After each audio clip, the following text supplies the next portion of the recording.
When you do something and it makes me feel good, that's an attachment. Mm-hmm. And when you do something that makes me feel bad, that's an attachment. And so when you can start to recognize that she's doing this thing that makes me feel a certain thrill and joy inside, you got to be really questioning where that is coming from, just as much as the anger, the anxiety, or the negativity that comes from that. That's why we need to really realize that everything is a reflection. So why you say, well, you have to love yourself first, because then to love yourself and take care of yourself the way you just listed, you start thinking of ways to take care of you. And that makes you get on a better state of mind and a better just being. And you're showing yourself you love yourself, because no one else is going to show you they love you if you can't even show it to yourself.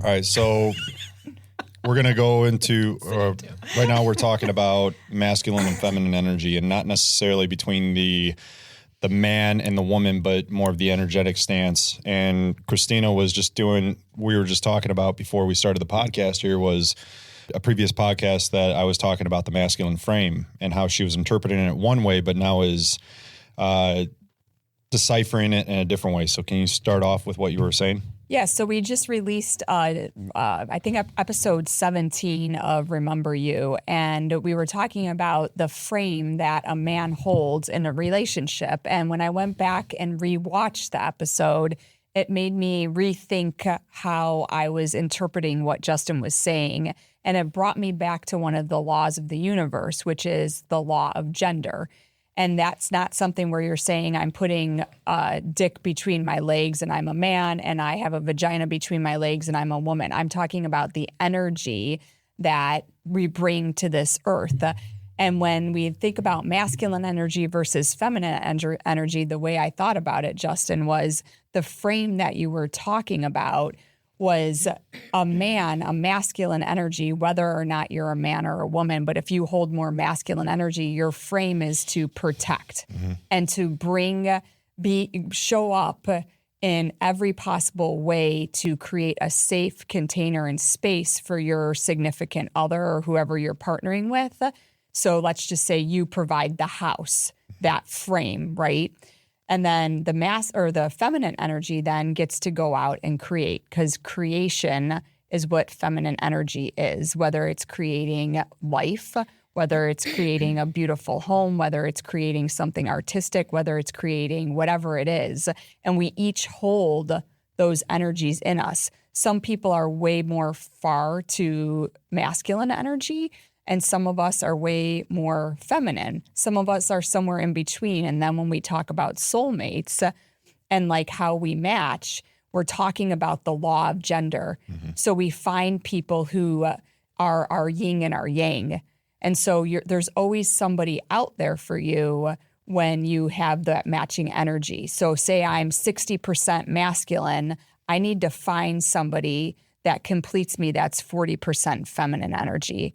And a man and a woman can hold masculine and feminine energy. And that's why there's so much how interesting relationships can be. And when energy changes, either the person has to help match and stabilize, or it kind of pulls people apart.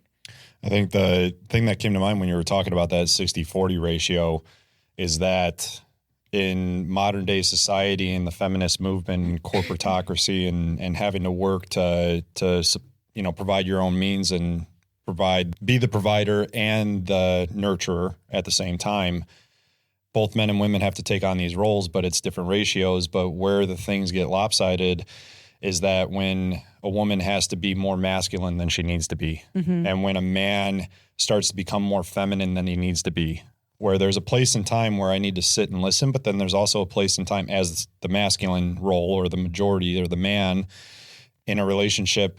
There's a point in time where you listen, and then there's a point in time where you have to do the things you need to do in order to prove your worth and be that person and be that partner and that version that the other person's looking for. And masculine tends to be a little bit more assertive, a little bit more of action orientated, whereas a feminine stance is more receptive and taking, like, receiving and observing and noticing and surrendering. And a great frame for people in business is like any leadership role, any sales role, you have to take on a feminine and masculine stance depending on what's going on. Mm-hmm. And that's as much as in business as it is in life. But where back to my point with the scales kind of being out of balance here with the masculine feminine energy within women especially, is that's where I mean by men losing the frame, because they're just letting the women take on the masculine role, and then they just say happy wife, happy life, and acquiesce, and then they lose their frame as the one who needs to put the place in order. Yeah, and that's the thing. If we're going to talk in terms of just a man and a woman, or masculine energy and feminine energy, we're still needing to focus on masculine energy should be provide, protect, lead, right? And so where a lot of people don't like it, it's like, well, I don't need to be led if I'm a woman that's working and I know I'm smart and I can do things. But I think the word led is misleading, right? Because it's not right. We're going into more like limiting beliefs now, well, because the words create limiting beliefs. That's only if a woman and a man don't understand what that means, if they think that means they're less. If a woman's going to take that like they're less than just because she's letting him say something and then she's either going to agree with him or not, or, have a conversation and get him to change his mind, and you usually as a woman are going to pick the man that you will follow, you think. So if you allow him to just stay in his frame and lead, and we know we can be maybe emotional at times and we can share emotional things, we need him to be able to listen, but then also stay in his frame and lead us the right way and show he loves us and can lead us to the right path. But if he can't do that, that's a problem. And that's where I think we have this problem with women thinking it may seem like it's making her less than when it's not.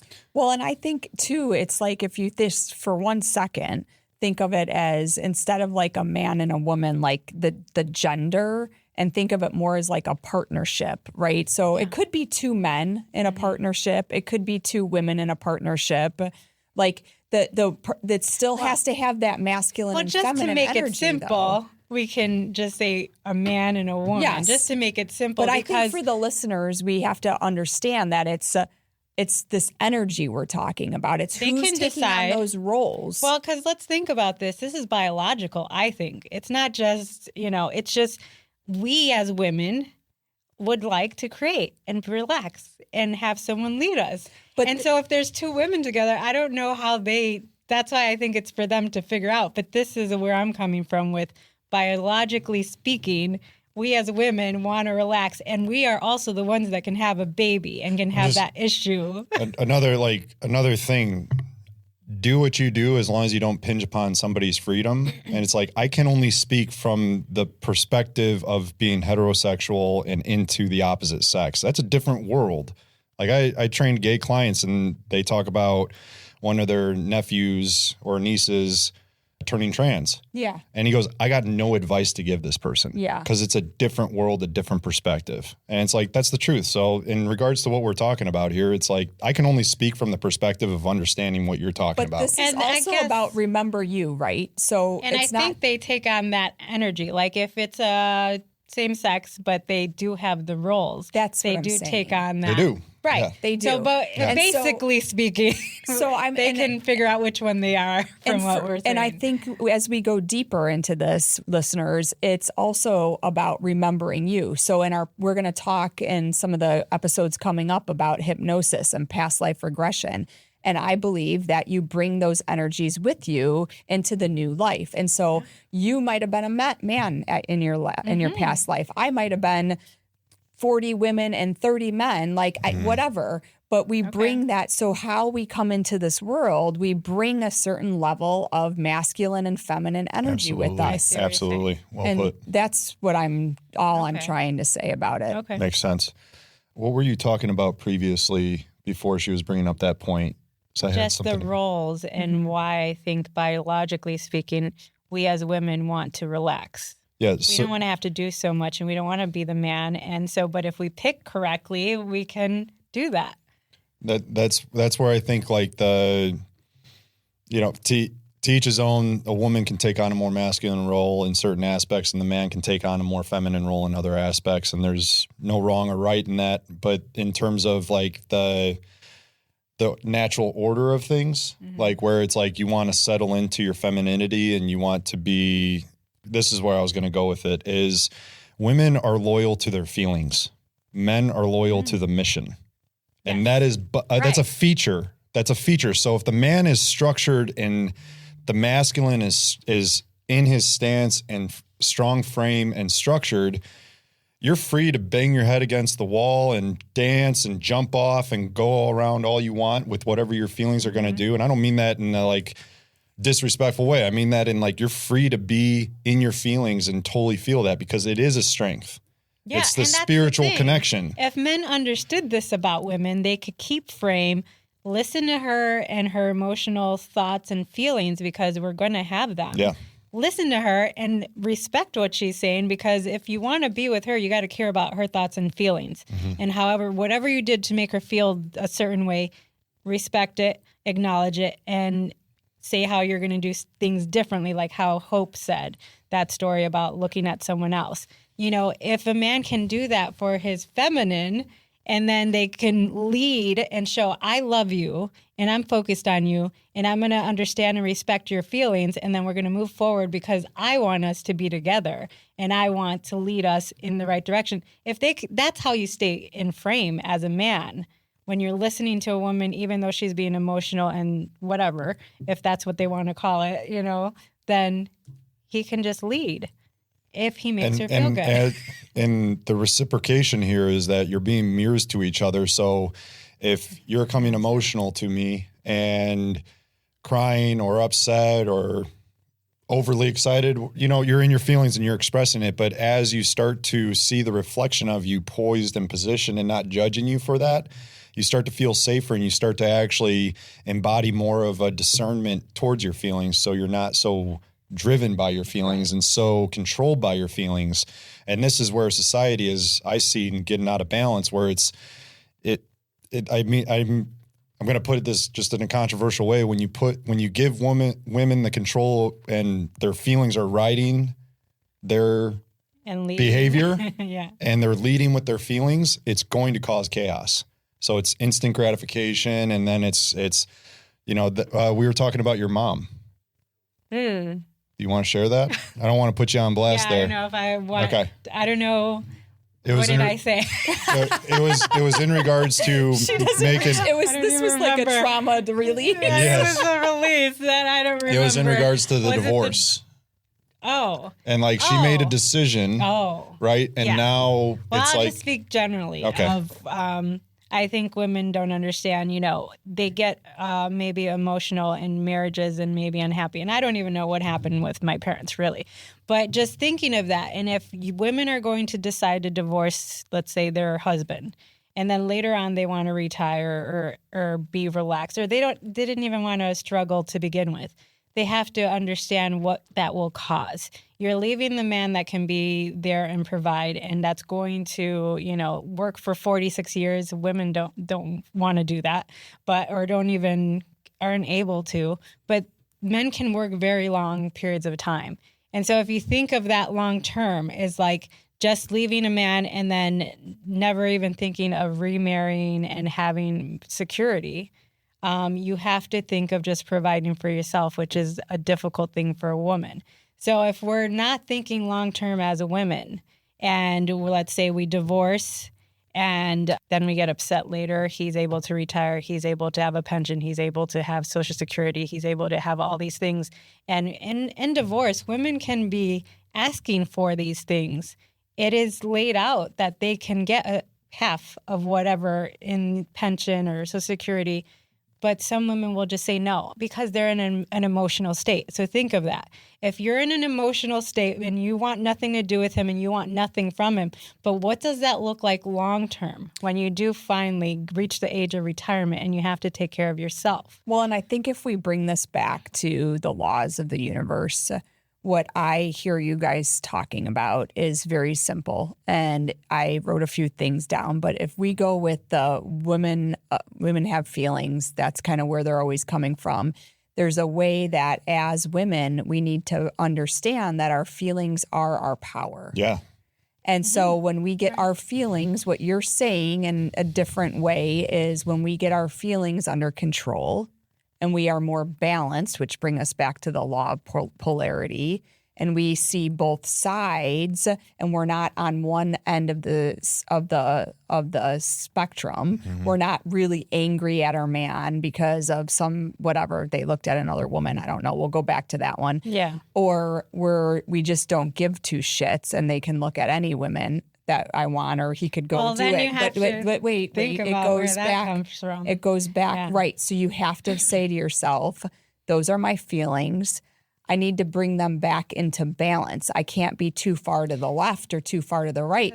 But then, if you think about the law of attraction, which is the final of all of the laws, which you have to understand each one of these laws first.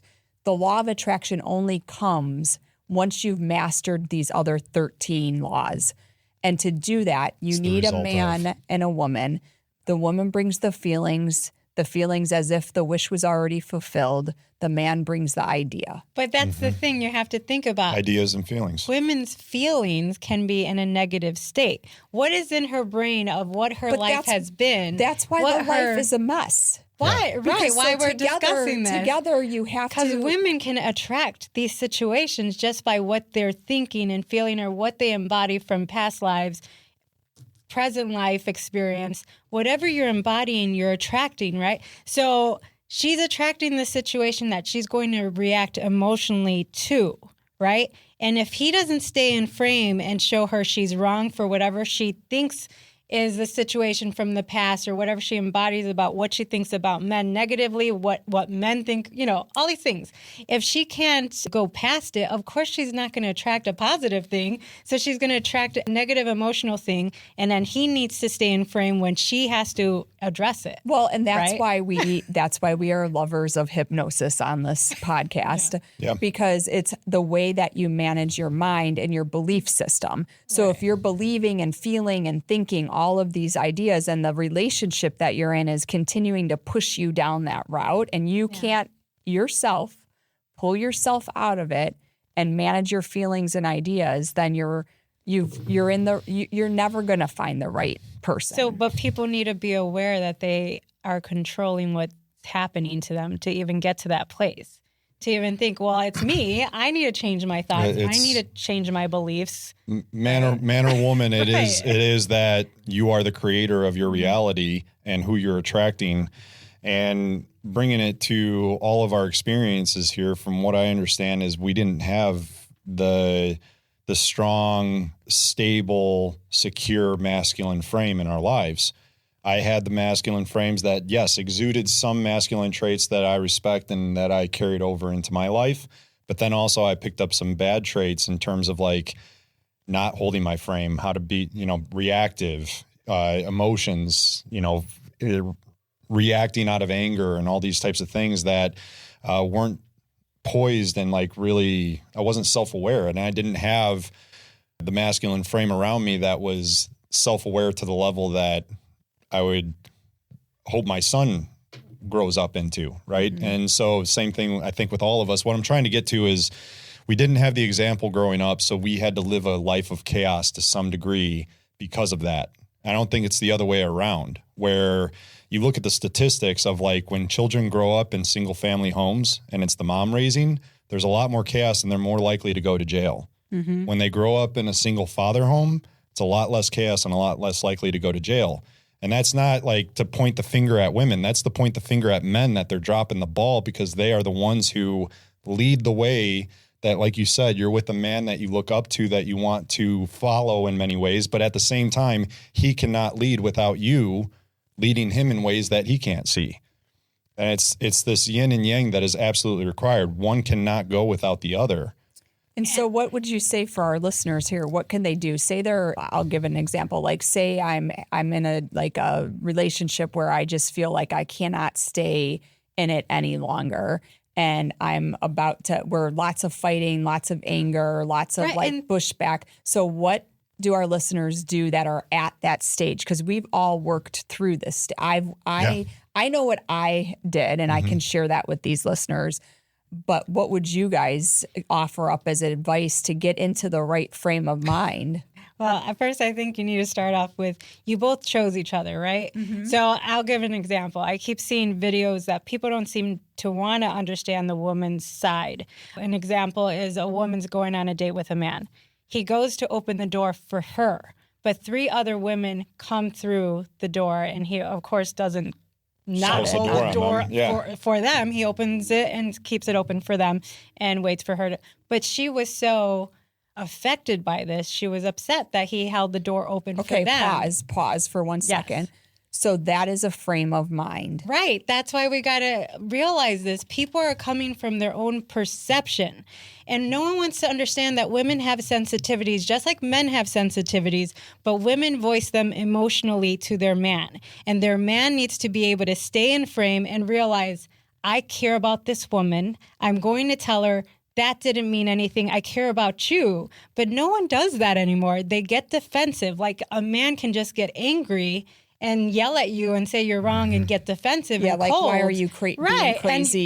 You're crazy. This didn't happen because, of course, he didn't come from that frame. She had a different perception that maybe what he's perceiving. He was trying to open the door for her, and then these women walk through. He wasn't trying to open the door for them, but he wasn't going to not leave the door open for them. I just like to say that this is a time when, as whoever has the thoughts that are incorrect or outside of what was actually going on, that's when you have to go inside. But that's the thing. She doesn't have an opportunity to go inside when she's going to tell him how she feels, and he's not going to be receptive to it. If he's not going to be receptive to it, is that because she's not receptive? It's kind of like there has to be an understanding that she has a perception that he should not get angry about. He should listen and then try to make her understand, that's not what I was trying to do. I do really care about you. But things escalate. Like, things escalated in that video, and everyone's on his side. Like, he's so gentlemanly. It's like, but you weren't a gentleman to the woman that you wanted to take on a date when she didn't understand, or she was showing a sensitivity and you didn't care for her sensitivity. You cared for the 3 women that you're not even trying to date. So that's the point. It's like, if we want to be aware, we better be aware better of people's sensitivities instead of our perception of the situation. Hey, I'm just being a gentleman. And that's the perception of every single person on the feed. It's like, but no.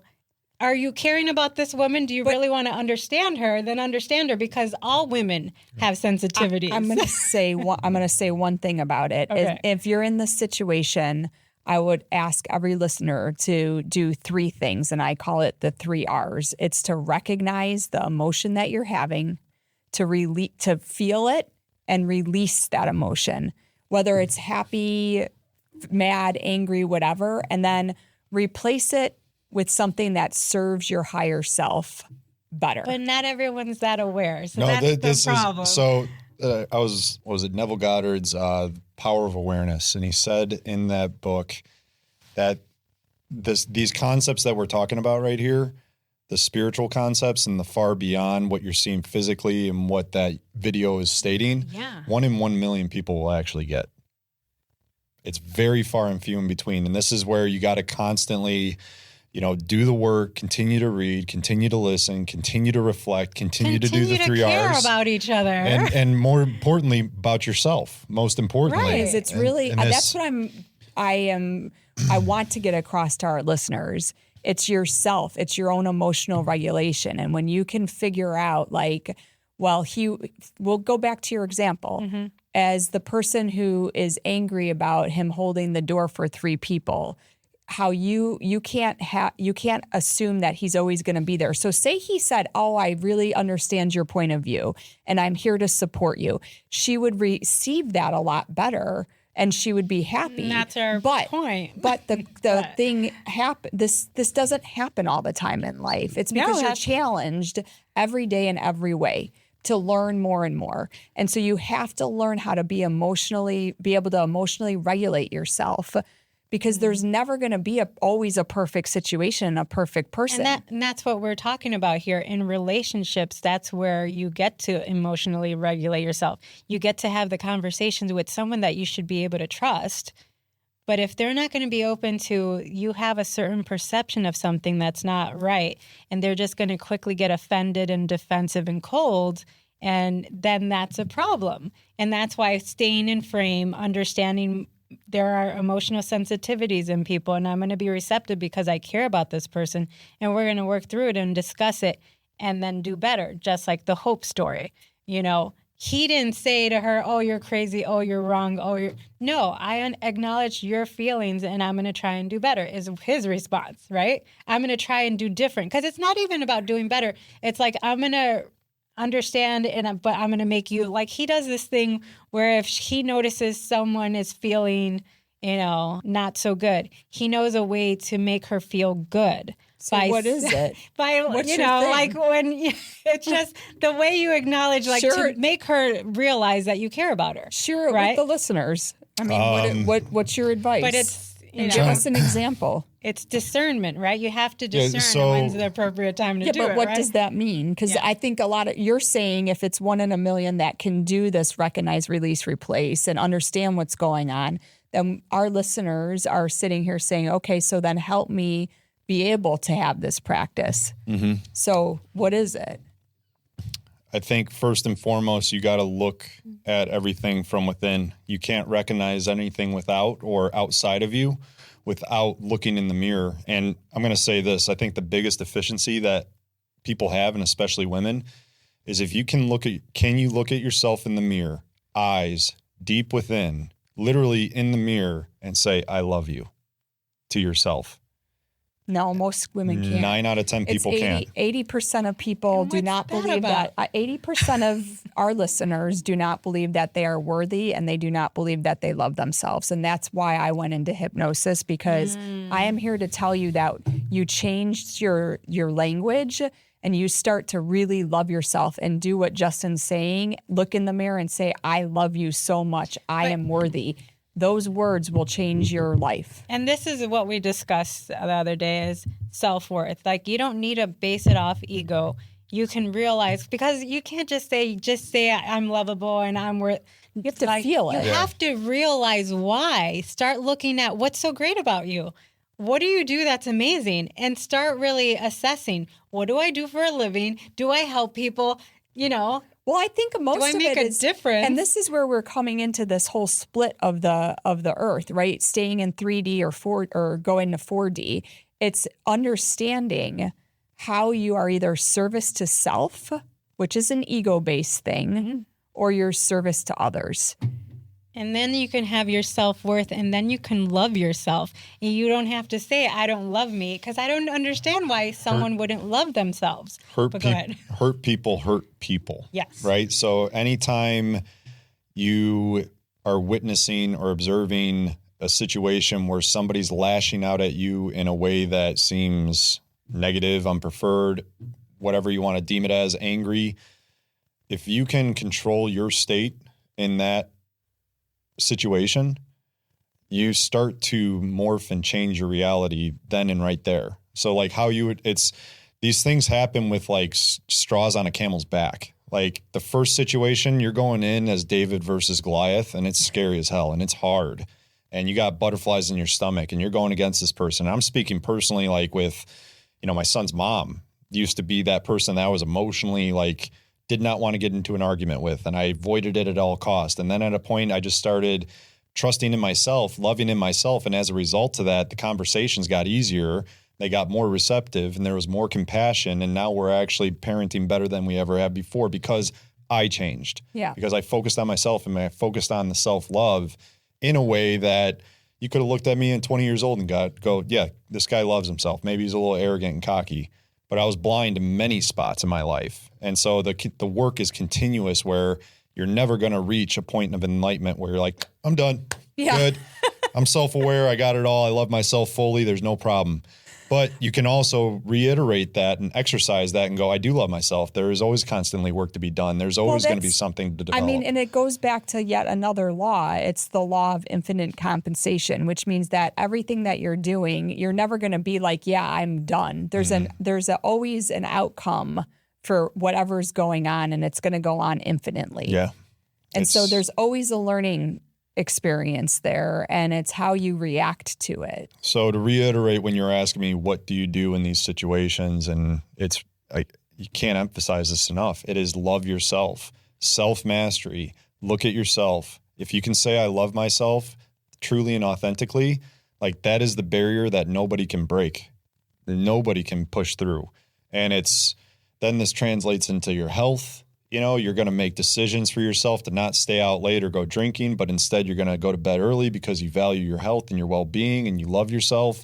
You start to realize that your body is a temple and that this is the structure and the vehicle that you use to operate in the 5D. And now you're at a whole nother level of operation and vision. That's self-awareness, but it's all love. Love is just awareness. Love is light. Love is just pure illumination. And anything below that is just a fragmented version of it where there's shadows and darkness. And if you think about it, we're like always moving beings, right? We're like just think of ourselves as like just a little moving being in a huge infinite world. And you're never going to have like, oh, I'm always at this love sphere here. You're going to drop down a little. You're going to come up. You're going to drop down. And it's an ongoing life experience. That's why we chose to come to this world, to have these experiences. One definition I want to highlight here, and this was in Anthony DeMello's awareness book, which I highly recommend. Yeah. He defines human as enlightened beings, not the human experience is I'm going to get angry and I'm sad and depressed and anxiety. That's not the human experience. We are putting human, when you break it down, light being, hue, light, man, matter, human or light matter beings. We are images of God. We are God personified or individualized, and we are the creators, the operators, and destroyers of our lives, of this world. And we dumb it down and put it into a box to say that anxiety and depression is normal. I have a question. Maybe it's not a question. It's more of a comment. That's because of the world that we currently live in. We are in a trance. We are hypnotized to believe that somebody else has our power. In the world that we're looking back on, because we're here in a different portal. We are here in a different portal. And that is what we are inviting you listeners to be part of. Yeah. Become love. Take your power back. But I think practically speaking, in terms of relationships between men and women, and if a woman brings a situation to a man, and why I was talking to you about, I was saying you have a way of dealing with that, maybe now that you didn't before. Oh, yeah, it's developed. All right. Okay, so you developed this from, life experience. So we can't just say people are just going to know and they can just evolve and get to this high level. He learned this. He had relationships where he reacted a different way to these situations. Now when a woman brings something to him, like if she's going to say, oh, you did this, you did that, or whatever that she didn't like, he knows where she's really coming from is, do you love me? Yeah. Okay. Yeah, are you attracted to me? This is do the thing. Do you care about me? Okay. And he can address that instead of addressing the story. That's the perception she had of whatever. The door that he held open for 3 women. Right. Like something like that. Yes. This is the thing that's like, a man is valued based on his experience, and you only get that through life. Right. And so that's a key thing. And we're here to guide the next generation. And a woman who is brought up by a father or a masculine mentor who is embodying that divine masculinity to teach the ways of how to manage your emotions and what it looks like to be able to be the provider and the securer, the ones who providing safety for you to be the best version of yourself and create self-awareness. And then it's a generational effect where if you have the man doing that and the mom doing that, and now the mom is carrying over traits that the dad has and the dad's carrying over traits that the mom has. And it's like, we've seen them in movies, at least, where it's like you got that very, masculine frame who's very nurturing, but at the same time very strong in his ways. And you got the mom who's challenging the man just as much as the man challenges the woman. And the point being, going back to how to develop this ability to decipher what the woman is actually saying, it only came through trial and tribulation on my end. I had men in my life who were going, women are just, they're tough. You happy wife, happy life, just make her happy. I'm like, you're fucking miserable, man. Like, why would I go that route? Like, that just looks like hell. But I think if we take it back a few steps, let me finish the point here really quick, because what it is that women, you are speaking a different language than what men speak, than what men speak.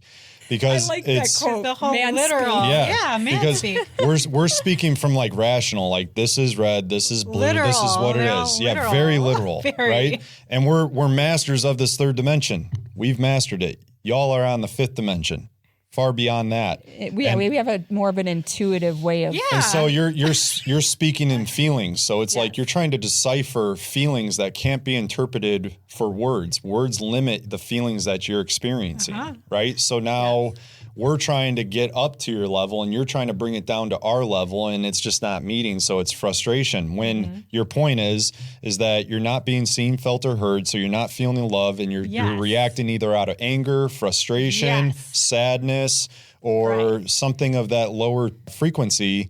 And the man is taking it on personally as his own self-worth, and then he bottles up his feelings, doesn't know how to express it. As something that something he's accused of that he didn't even do. So in a defensive stance is where the man is taking it. And that's where the problem is, right? And then it derives back to he's taking it on because usually he embodied this at a young age from his mom.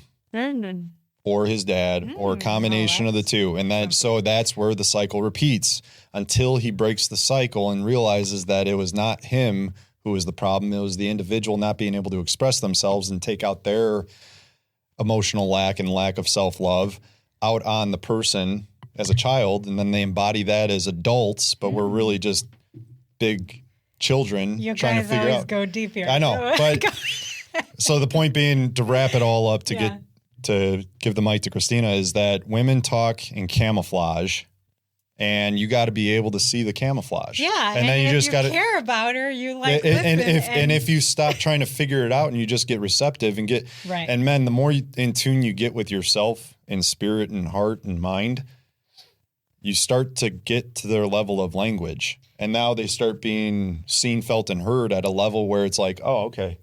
Because I see what's going on. Because we're vibrational creatures.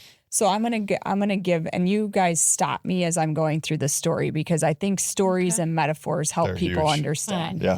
Okay, so I'm gonna go from a more personal story, and apologies to my family or any of my past relationships that I'm gonna bring up during this story. But so when I was a child, right out of the womb, I was like, my mom always said I was a little bit different. And I grew up to like 2, and they thought that I had some kind of a speech problem.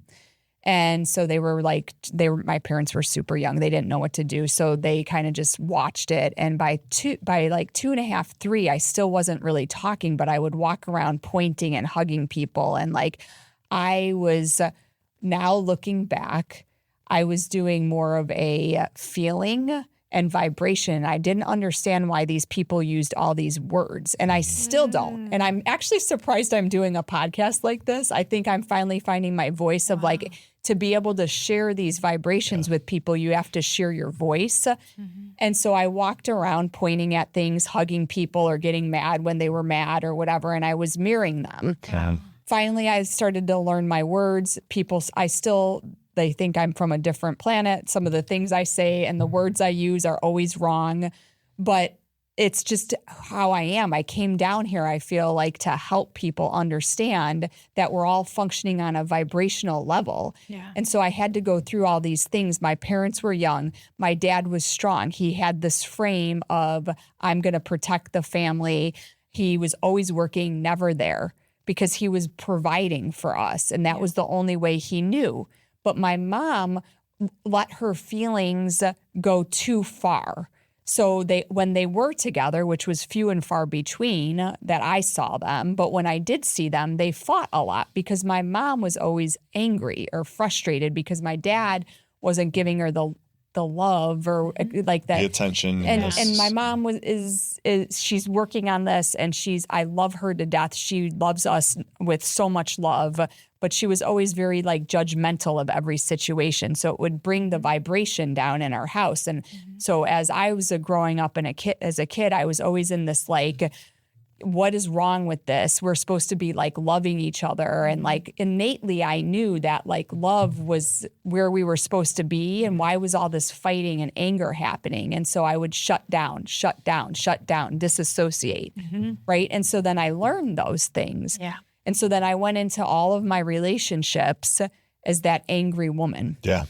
And I needed to work on myself before any of my relationships changed. So things like, maybe I got mad. I don't remember everything that happened, but my first major relationship, maybe I got mad that he was looking at another woman or something, but it escalated from there because I didn't know how to be seen and heard and find the person who could reciprocate that love because I wasn't taught that as a child. But why I think this is a necessary conversation because men need to understand what are the sensitivities of women.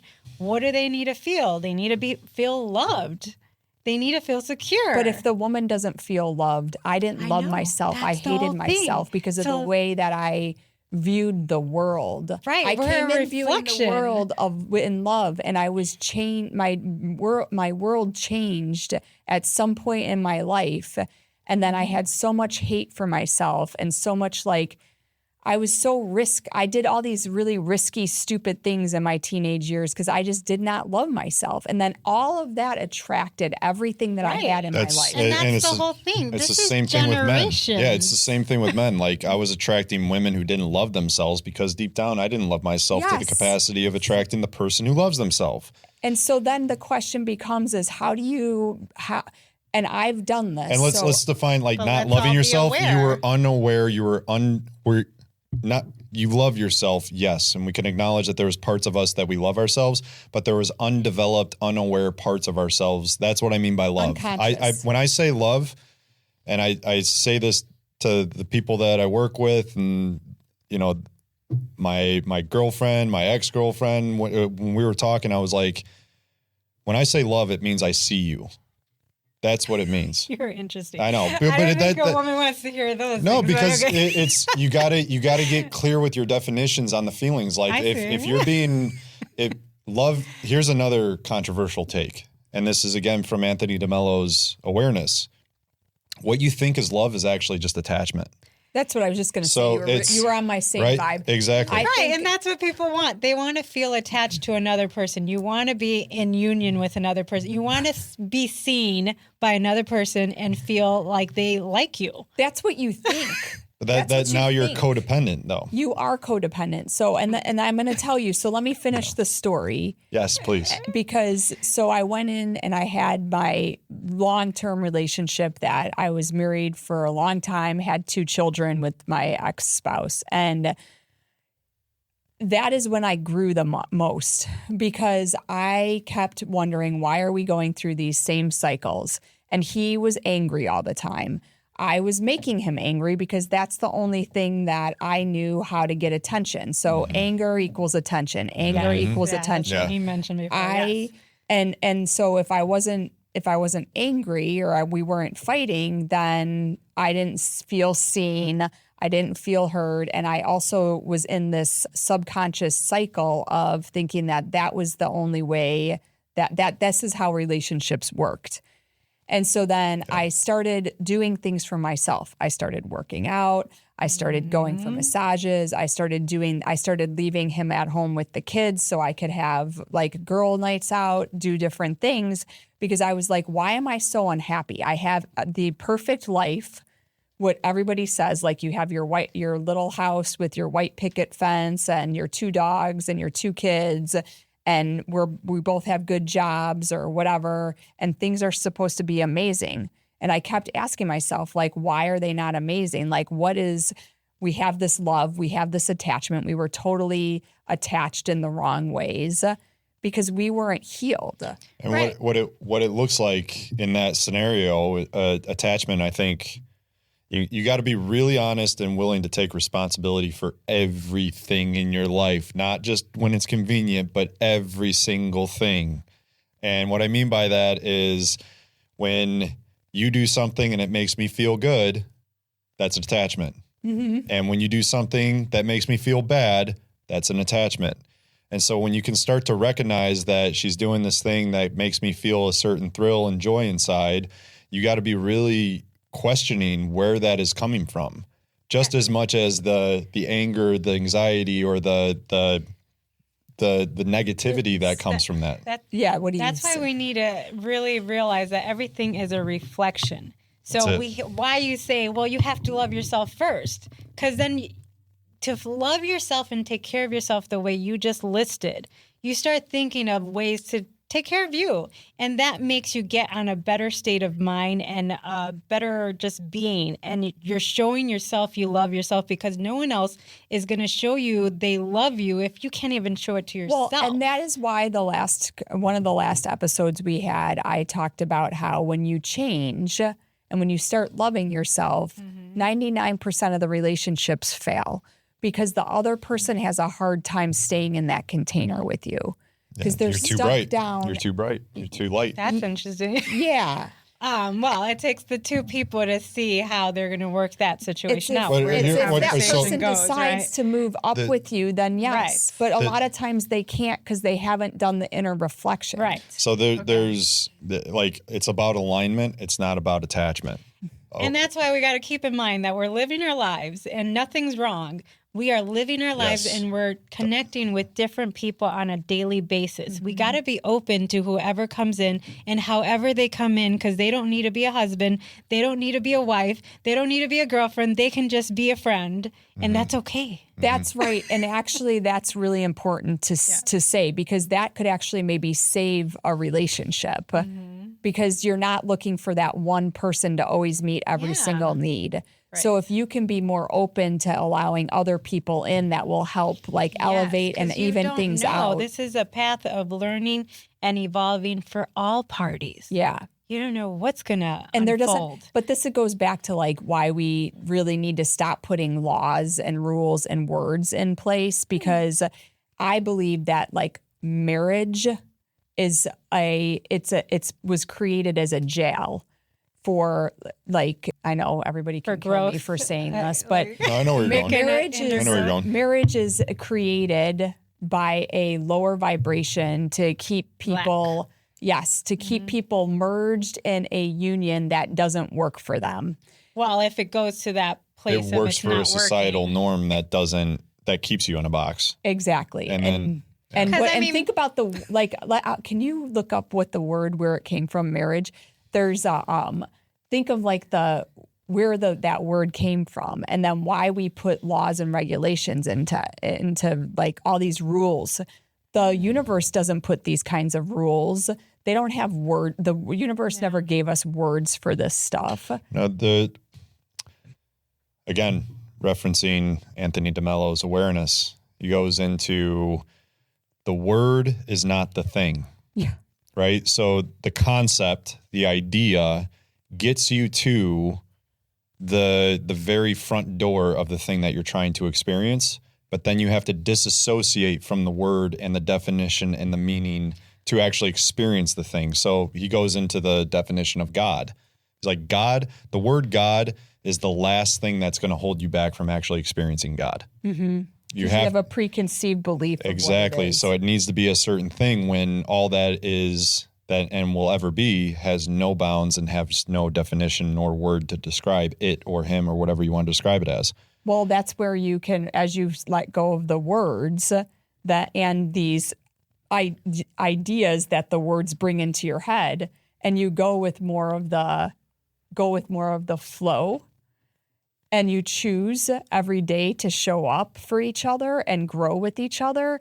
And instead of saying I own you now because now we're part of this marriage, and now you're going to, if you want to divorce me, 50% goes to this, and all these things.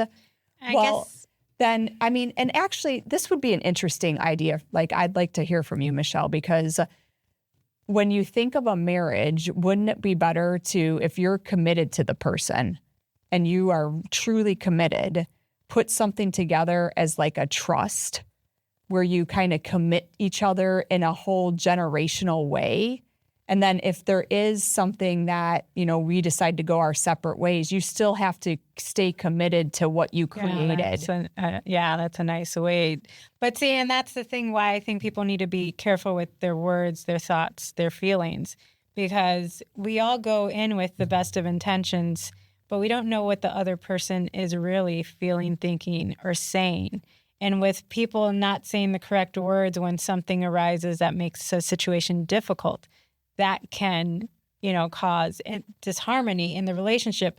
And so when we want to say, oh, create a trust, and that can, but you have to still have the intentions. And I love what you're saying, though, because like, let's say people were to divorce after that, there's still the cohesiveness and the security of that trust for the families, yes, which is a nice thing. But we have to build that already. We should build that in the relationships already. That's why I'm saying people just need to understand where women are coming from, where there's a place of lack of love in them, and why they would have a perception of something that may not be the perception of the man, and how he can rectify it and just keep the marriage like in harmany. I think I have a hard time sometimes seeing where you're coming from, but I really see this now. Right.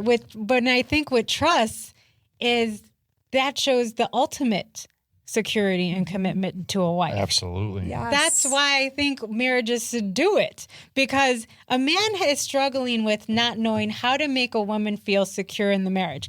That's ultimate. If you do a trust, that shows you're committed to this relationship and to providing, protecting for generations to come. But if you don't do that and you're all, I need a prenuptial, and not to say those documents are wrong, because some people should get them, but because they already know with the intention that there's going to be something down the line.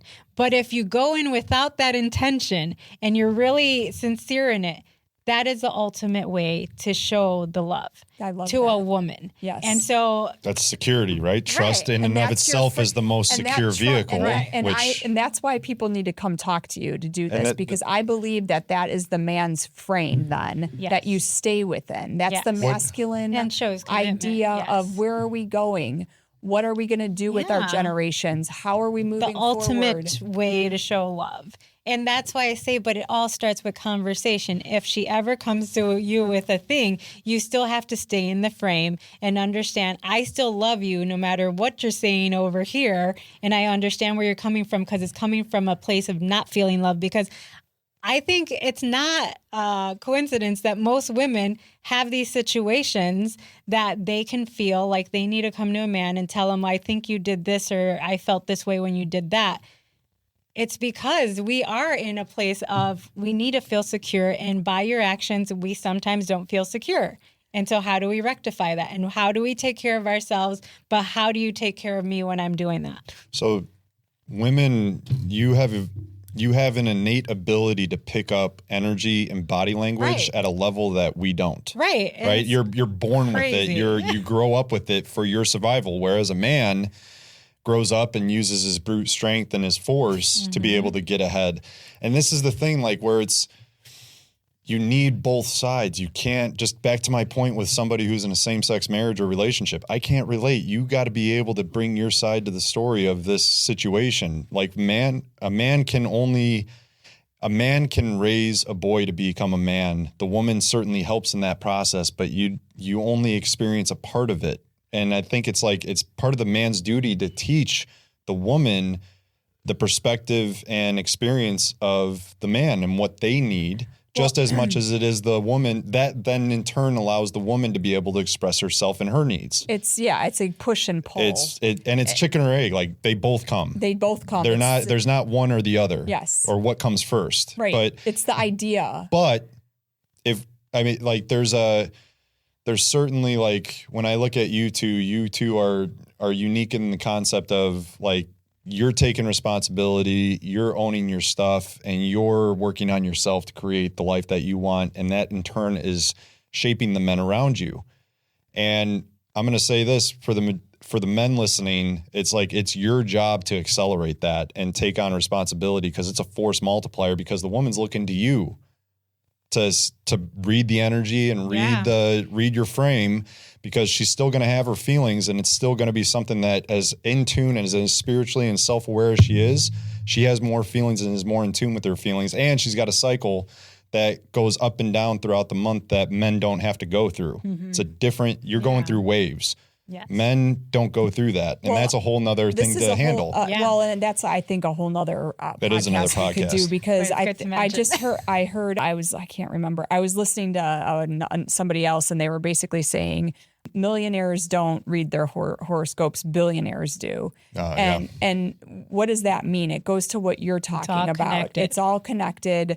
If we can learn how to manage a woman's cycle, well, our cycles, women or men, can understand that we don't work in 24-hour cycles, and then also understand that each one of us is unique. Even if we are a twin, an identical twin, we are each unique in what we bring to this world. And by understanding how we come into this world, our birth date, time, place, and how we are a cog in this universe, and how we're all working together to have one goal, one outcome, ultimate love, be part of the God energy. Then once we understand that, we can manage our life so much better. But that's for another podcast. We'll wrap it up here shortly. We're getting to the hour here, but I just want to make a point here. Your life, your joy, your well-being, your health, your level of life that you're living at is completely connected to the relationships in your life. And it's first and foremost with yourself. But we're talking about a topic here that is at the root of everybody's joy and also pain. And it all just simply comes down to you and your relationship with yourself. But then you got to have all these conversations and these experiences with these other people that are your mirror to be able to master yourself. We could probably wrap it up with finishing my story. So after after I got my divorce, I went through this phase of self-reflection. I was going through hypnosis and working on my words and how I talk to myself and all the affirmations that I am worthy, I am healthy, all that stuff that I've shared with you guys in the past. What I had to realize is that I could manifest anything that I wanted.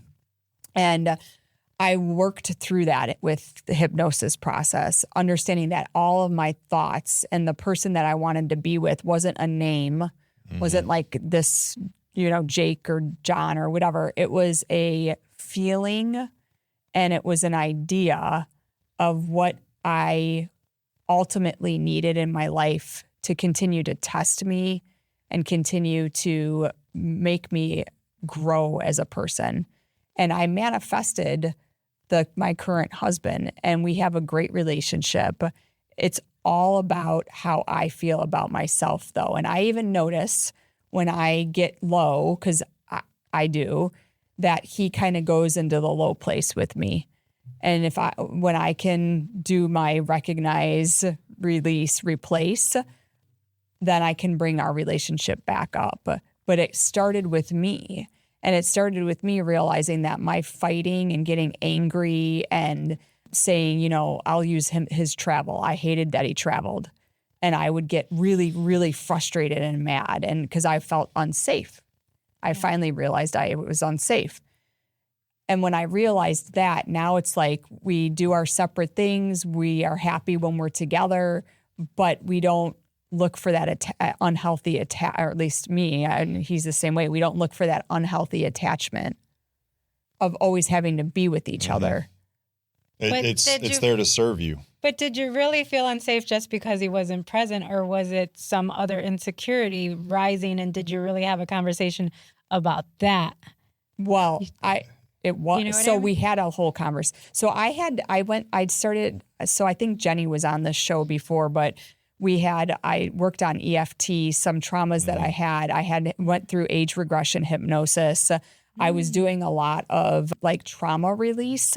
And I mean, you guys, trauma happens if someone pushes you in the hall and you forget, you might forget about it, but that like shocks you. I'm not talking like you have to be raped and like some horrible things, but everybody has the trauma. You've got to get in touch with it, release it, and realize where it's coming from. For me, the unsafeness was something that happened in my childhood.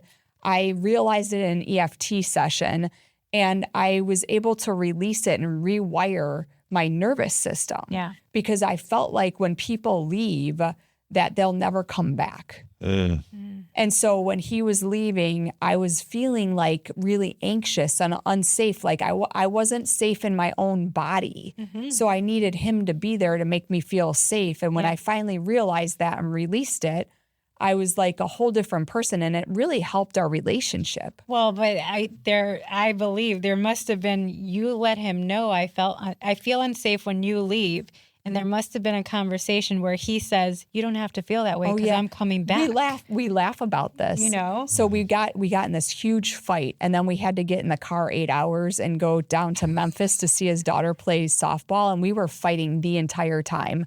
I'm like, this isn't working for me. I always said, like, if you're traveling, I'm not like this, because he had gotten a new job. I'm like, this is never going to work. We're not going to, I'm done. Like, I am not this. I said I wouldn't do this. I'm not doing this. And we kind of, it all came out that he was like, I will do whatever you want. You want me to quit the job? But I don't understand. See, you have to understand why we're saying it then, because he has to stay in frame, right? And understand where you're coming from and what your sensitivities are and what he needs to say to make you feel loved. He's willing to do whatever it takes to be with you. He just showed that by telling you that, right? You didn't have to make him do that or whatever. And he helped me, he helped me grow. Right. And that made you feel loved, right? That he even said he would do that. Yeah, because he could have said, I mean, if we want to really talk about it, he could have said, you're a crazy bitch. Right. Like, fine, and that wouldn't have gone well for the relationship, yeah, right? And we wouldn't have made it through. That's the point. That's the point that men need to understand. This is what I mean by like the mission. So you put me in a position where somebody I'm dating and says you can't, do the strength and mindfulness thing, and you can't go talking about the things that you talk about, and it's not to say that I'm very open to hearing perspective and saying, okay, what's really coming at, as we were talking about. It's like somebody's distraught. I'm not going, you need to fix it, tough shit, move on.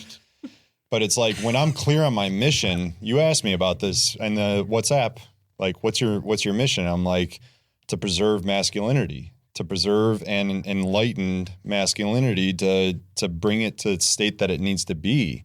And in turn, what that does is that allows femininity to blossom and bloom and grow. Well, I think what you're saying, to go back to the car story, is that you're saying because he is okay and aligned in his masculinity, he was able to hold that frame for me. So I had the ability to let my feelings out without him feeding into bad feelings. Correct. Yeah, and then men as a whole need to know their purpose. And so when they're connecting with a woman, if a woman is not going to be in sync with your purpose, you have to know what to do about that. You can be sensitive to whatever she's saying, but if it's not aligning with your purpose because she's really just putting it down, then you have to know how to move. So that's staying in frame.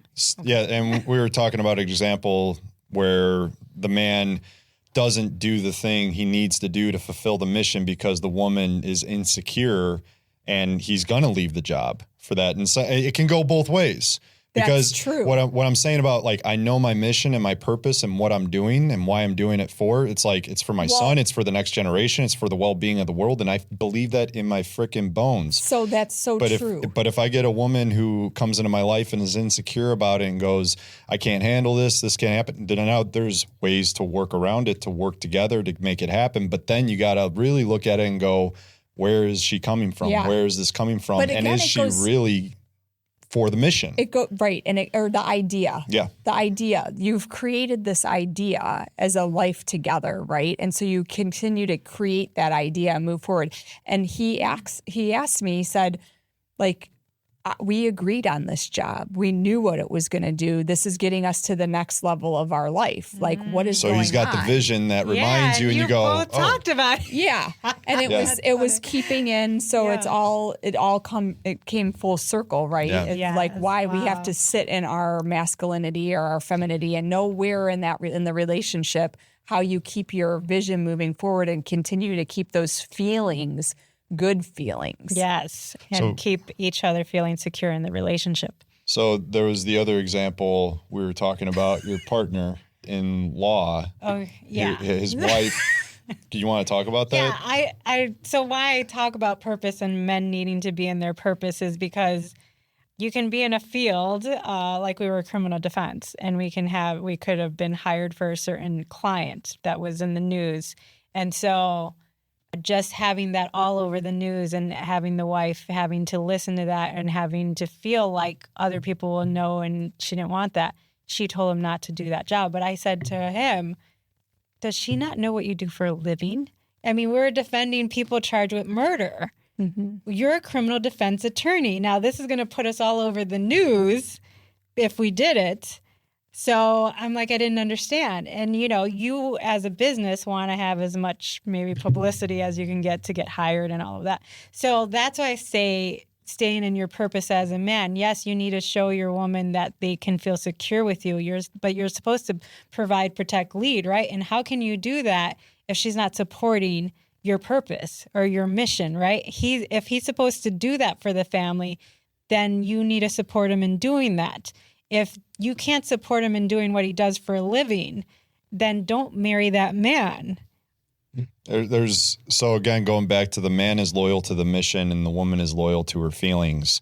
It's like when there's the vision and the man basically makes the nest. Right. And you're like, I love this nest. It makes me feel good, comfortable. And I'm not even just talking about the house. I'm talking about his energy, his poise, how he handles situations, how he handles your conversations and all those things. It's everything. And you are now able to have the space and the place to be able to decipher your feelings in a way that helps you to understand yourself more, which then helps you to come to the conversation and the situation with much more poise and awareness. And this is how peace begets more peace, where it's like love begets more. And now it's love meeting love. And there's that place and space where now you guys can both live interdependently and grow together, but also grow in your own individuality and not worry about where this person's going or what they're doing because you have it all. And ultimately, that's what everybody wants. And so I think that's a good place to stop for today. I wanted to say something about men needing to really stay in their frame and take the lead because sometimes they can see better than the woman can. Just because the woman wants to be with you because you're just so great, he can still realize what is good for his path, what is good for his purpose, what is good for her, what does she need, and can I provide that? So you have a broader logical picture of the scenario than maybe a woman will have if she's just being more emotional and wanting what she wants and not thinking long-term and purpose and all of that when a man can be thinking of those things. So. Well put. All right. Well, I think that does it for Remember You. Thank you for listening, and we will come back with more great opportunities for you to learn how to change your mindset and get more in tune with your love and your light. Thank you for listening. We love you guys.